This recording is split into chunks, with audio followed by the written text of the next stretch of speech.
Saio hau Nafarroako gobernuak diruz lagundu du.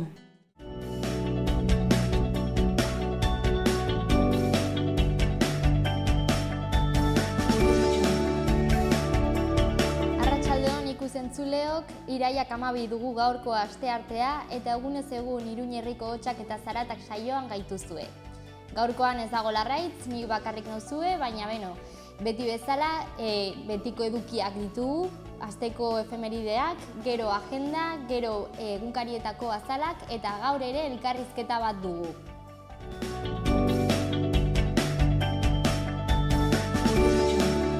Has gaitezen gaurko efemerideekin. Kristo horreko 480 urtean Grezian maratongo gudua eman zen eta bukatzerakoan Filipides izeneko mezularia maraton herritik Atenasera korrika joan zen garaipena lortu zutela iragartzera. 42 kilometro lasterka egin zituen eta ailegatzerakoan irabazi egin dugu esan eta hil egin zen. Gertaera horren ondorioz bere omenez maratoi lasterketa sortu zen. 1958 urtean Estatu Batuetan Jack S. Kilby ingeniari eta fisikoak Texas Instruments konpainian lan egiten zuenak historiako lehenengo txipa elektronikoa aurkeztu zuen. 1988 urtean Lizarran Lizarrako akordioa sinatu zen. Euskal Herriko hainbat alderdi politikok, sindikatuk eta herri mugimenduk hartu zuten parte denen arteko negoziazio politikoa bilatuz eta Ipar Irlandako bake prozesuaren eredua jarraituz, Euskal Herriko gatazkari amaiera emateko.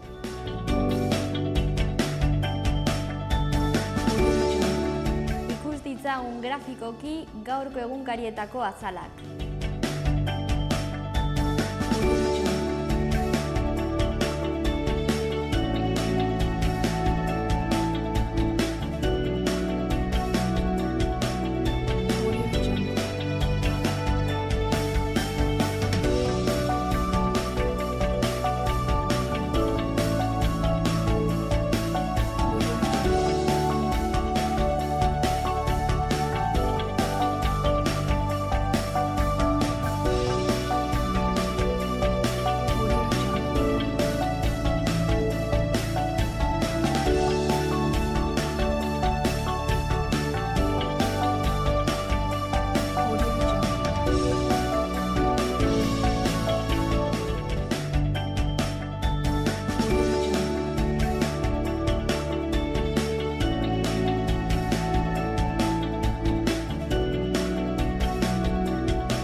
Ditzagun gaurko lerroburu nagusiak Aitziberren eskutik.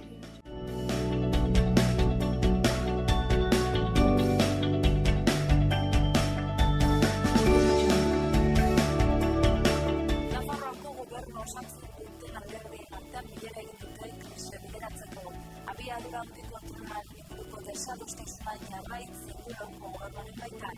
Bilera egin dute adostasuna baina batzara akordiorik gabe bukatu da. Honen ari da gobernuak trenko bideari buruzko informazio eta gizarte eztabaidako fase bat hasi.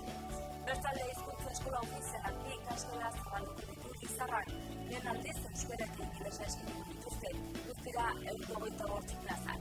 Eta badainen egitako profesionaleko ekitaldi batean parte hartzeagatik 9 lagun zinetu ditu Zikegi Nazionalak, elkartasuna ez dela delitu aldarrikatzeko elkarretaratzea egin zuten badainen pasaren ostiralean. Bestalde, Iruñeko udalak bizikloan bilaldi paseoak antolatu ditu adinekoentzako eta mugikortasun gurea duten pertsonetako mugikortasunaren bilaraketen barruan egin dute.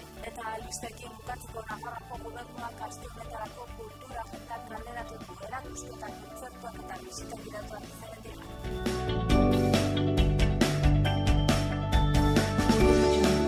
Jarrai dezagun gaurko eta aste honetako agenda ikusten. Gaur paiazoak Antsoigo polikiroldegian, arratsaldeko 6etan eta sarrera 350 euro balio du. Gaur ere pelikula La batalla por Esterbaspool. Rusiar eta Espainiar zinema zikloa Kondestable Jauregian arratsaldeko 6:30, doako sarrera. Bestalde gaur ere beste pelikula bat La La Land, El Corte Ingleseko kulturgelan doako sarrera dauka eta arratsaldeko 6etan izango da. Erakusketa gaur ere inguratzen gaituena izenburuarekin. Zitadelako armagelan izango da, doako sarrera dauka eta arratsaldeko 6:30 disfrutatzeko aukera dago. Fotografia erakusketa, 3. fotografia despokuratuaren astearen barne. Burlatako kulturetxean izango da, doako sarrera dauka eta gaur arratsaldeko 5etan hasiko da. Irailaren 13-tik 17-ra, bihar zizurreko jaiak hasiko dira. Irailaren 15ean Navajita Platearen kontzertua izanen da Zentral Cafe antzokian, sarrera 25 euro. Nafarroako Orkestra Sinfonikoaren kontzertua izanen da irailaren 15ean ere Baluarte Jauregian, sarrera 15 euro eta arratsaldeko 8etan. Antonio Vegaren tributoa izango da Mar Bandeja de Plata taldearen eskutik. La Carbonera tabernan izango da irailaren 15ean gaueko 10:30.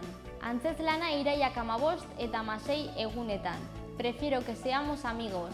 Sarrerak 24 euro balio dute, arratsaldeko 8:30 izango da Gaiarre antzokian.